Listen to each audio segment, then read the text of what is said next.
Ketua DPRD Kota Bekasi Insinyur Haji Chairoman Juwono Putro mengadakan kegiatan reses dan fokus group discussion untuk data terpadu kesejahteraan sosial di Kecamatan Pondok Melati pada Jumat 11 Februari tahun 2022. Kegiatan yang dimulai pada pukul 2 sampai dengan 4 sore ini bertempat di Sport Center Puri Gading, Kota Bekasi.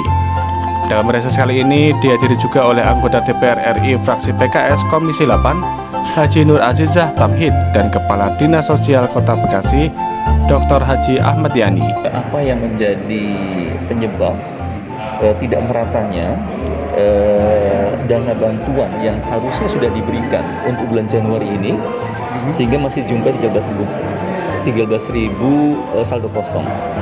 Sementara ini hampir 50% ternyata. 50% yang sudah terisi, 50% yang masih kosong. Sampai sekarang memang konfirmasi dari Bu Nur Azizah Tamhid ya, Kemensos masih mendata ulang dan monitoring terkait dengan berbagai masalah yang muncul terkait dengan penyaluran dana bantuan Januari ini, sehingga masih belum bisa memberikan komentar apa sebabnya, apakah penyebabnya lantaran memang terbatasnya dana atau kendala transfer yang kemudian tertolak dan sebagainya. Nah, ini masih belum dalam. Nah, mudah-mudahan kita tunggu aja. Tapi data ini sudah dilaporkan oleh Bu Nur Azizah, data Kota Bekasi yang juga ternyata dijumpai juga di Depok. Nah, itu masalahnya, Pak. Iya, ini memang menjadi problem kita. Biar nanti kita tunggu aja penyelesaiannya, karena memang bukan di kita, tapi lebih banyak masalah itu di pusat. Terkait DTKS gimana, Pak? DTKS begini, kan DTKS ini kan udah hampir 2 tahun, sementara dia menjadi acuan dalam memberikan layanan secara sosial kepada masyarakat tidak mampu khususnya. Jadi ada fakir dan miskin. Fakir itu yang tidak memiliki kemampuan. Kemudian miskin itu yang sudah memiliki penghasilan namun tidak memenuhi kebutuhan dasar mereka gitu ya. Nah, ini tentunya terkait dengan 4 program yang selama ini sudah berjalan, yaitu bantuan pangan non tunai, program keluarga harapan, kemudian kartu Indonesia Sehat, kartu Indonesia Pintar, maupun PBI atau penerima bantuan iuran BPJS Kesehatan. Nah, 4 ini tambah dengan nanti program lain, itu pasti mengacu pada DTKS, sehingga DTKS sangat strategis, khususnya untuk menjamin tidak boleh ada orang yang memang mereka nggak layak hidup nggak dapat bantuan. Nah, ini kemudian kita berharap dengan peran daripada koordinasi pemerintah daerah yang mengupdate data. Tadi pun kita dapatkan keluhan dari Kasih Kesos bahwa seringkali updating yang dilakukan di musyawarah kelurahan sudah disampaikan, berita acara juga ada, sudah diakumulasikan oleh camat, oleh dinas sosial, ternyata tidak terupdate di pusat. Nah, problemnya di mana? Nah, kita juga karena baru pertama kali ini kita mensinkronkan dengan anggota DPR RI, mudah-mudahan hasil daripada komunikasi dan koordinasi kita bisa mengungkap apa kendalanya dan tidak terulang kembali. Karena kita berharap DTKS ini adalah langkah awal yang memang berkesinambungan harusnya, di akuntabel, baik dan berkesinambungan, di mana terus update, jangan sampai ada orang yang memang layak tapi masuk di dalam DTKS, sementara yang tidak layak tidak masuk mendapatkan dana bantuan. Mudah-mudahan dengan mengupdate, memberikan data yang valid di dalam DTKS, memastikan tingkat kesejahteraan masyarakat khususnya bagi mereka yang tidak mampu, fakir miskin maupun yang tidak mampu, mereka dapat terjamin dan bisa meningkatkan kehidupannya semakin layak. Terakhir, usulan Ya. tadi DTKS berbasis RT gimana, Pak? Ya, itu memang menjadi kendala kita adalah bagaimana menghilangkan kepentingan-kepentingan sifatnya, maaf ya, bisa lantaran politik, bisa lantaran ormas dan sebagainya. Sementara yang mengetahui persis kondisi tidak mampunya seorang itu adalah level RT maupun RW. Nah, melibatkan RT RW saya pikir sangat baik. Tinggal masalahnya kembali ya, ini kan kita butuh integritas. Jangan sampai nanti muncul masalah baru, yaitu ketua RT RW juga kan ada konflik kepentingannya. Dan memang yang paling penting adalah bermusyawarah. Nah, musyawarah level RT, RW sampai kelurahan memungkinkan kita memvalidasi itu secara objektif dan aktual, gitu ya. Siap. Menarik kok usulannya. Nah, kita mencoba agar itu bisa menjadi instrumen dalam mengupdate agar sesuai dengan kondisi aktualnya di lapangan. Ya. Ketua, kalau sih sanksi ada nggak Pak Ketua bagi yang melakukan penyalahgunaan Seharusnya data? memang harusnya ada. Makanya selama ini kita belum pernah melihat adanya penelusuran, bahkan melibatkan penyidik PNS gitu ya. Iya. Ketika ada kesalahan data, sampai sekarang memang ini kondisi ini masih kita anggap perlu pendekatan yang lebih humanis. Jadi bukan kepada hukum lebih dahulu, kecuali memang ada pihak yang dengan menyengaja merubah, memanipulasi gitu ya, data yang berimplikasi sangat luas. Kalau cuma hanya 1, 2 gitu ya, kalau mudahan kita bisa menolirnya. Tapi selebihnya kalau ada upaya yang memang sangat sistematik gitu ya, kelihatannya memang perlu ada sanksi tegas untuk masalah itu. Sanksinya yang misalkan ada yang menyalahgunakan itu? Ya, sebenarnya ada.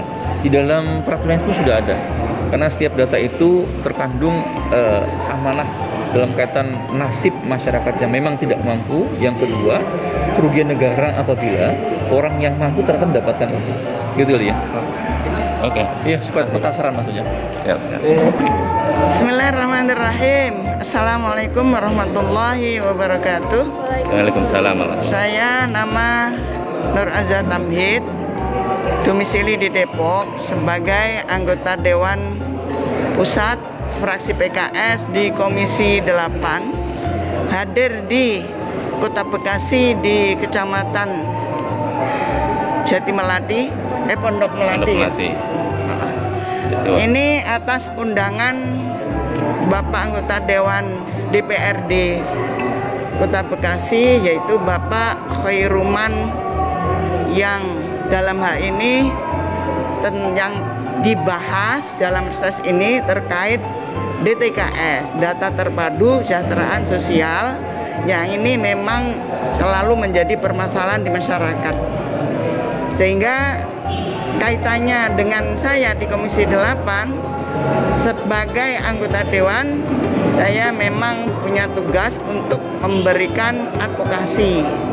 Yang oleh karena itu, insya Allah saya akan juga mengadvokasi di 2 kecamatan ini terkait DTKS. Kalau sudah ada pemutahiran data, saya bisa ikut mengawasi turunnya bantuan-bantuan, kemudian dan lainnya dari Kemensos, dari data-data yang dikirim ke Pusdatin Kemensos juga saya harapkan ditembuskan ke saya, sehingga saya bisa ikut mantau.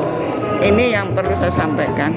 Wassalamualaikum warahmatullahi wabarakatuh. Pak Kadis, tadi ini kan rapat reses antara Pak Bang Coy dan DPR RI. Apa saja pembahasan yang diusulkan? Yang pertama, saya mengharapkan memperhatikan ke bawah gitu untuk mendapatkan kesejahteraan lah, khususnya untuk masyarakat. Walaupun sekarang ada sedikit yang perlu diperbaiki, tapi perhatian ini ya cukup pengen menghasilkan yang terbaiknya, yaitu bagaimana masyarakat bisa mendapatkan kesejahteraan gitu ya, sesuai dengan visi misi Kota Bekasi. Gitu. Kalau untuk pendataan Pak, apakah sudah update Pak? Insya Allah, karena tiap bulan ya. Kalau di kami berusaha untuk seperti begitu, tapi kalau misalkan ketika disampaikan ke sana dan balik lagi seperti itu, ini yang akan saya sekarang benar-benar diperhatikan, karena terus terang saja sekarang ini seharusnya memang pada saat disampaikan ke sana itu kita perhatikan angka berapa yang disetorkan, terus pada saat kembali dari sono ada yang dikurangi atau ada yang lebihi gitu. Nah, itu yang ya. Yang kedua, bagaimana updating data ini memang benar-benar valid empirik. Kalau masih itu juga, walau alam di mana kesalahannya ya kalau dibilang salah, tapi kalau mungkin kehilapan, mungkin di mana kehilapannya. Tapi kami selalu berusaha untuk ke arah sana. Memang kadang keterlambatan itu bisa terjadi karena kita tidak mudah ya untuk verifikasi. Kita kan harus sanding dulu dengan Dukcapil gitu ya. Harus bertanya dulu ke ke yang terkait, sehingga untuk untuk mendapatkan kesempurnaan itu ya, supaya tidak banyak bertentangan gitu, tidak banyak berbenturan. Butuh waktu. Itu kadang-kadang terlambat. Baik, terima kasih. Jadi yang kami usulkan adalah terkait data-data DTKS itu adalah pemutakhiran yang lebih akurat, karena yang selama ini yang terjadi adalah data-data yang turun itu masih merupakan data-data lama, di mana faktanya di lapangan itu banyak orang sudah berubah. Yang kemarin miskin mungkin sekarang sudah baik, yang kemarin yang baik bisa jadi miskin, yang kemarin masih ada sudah meninggal dan sebagainya. Nah, itu data-data itu perlu dimutakhirkan sehingga nanti pemberian bantuan sosial itu lebih sesuai dengan sasarannya, tidak ada lagi kecemburuan pada masyarakat. Kan tujuan pemerintah kan semuanya itu kan, memperbaiki kesenjangan sosial. Seperti itu.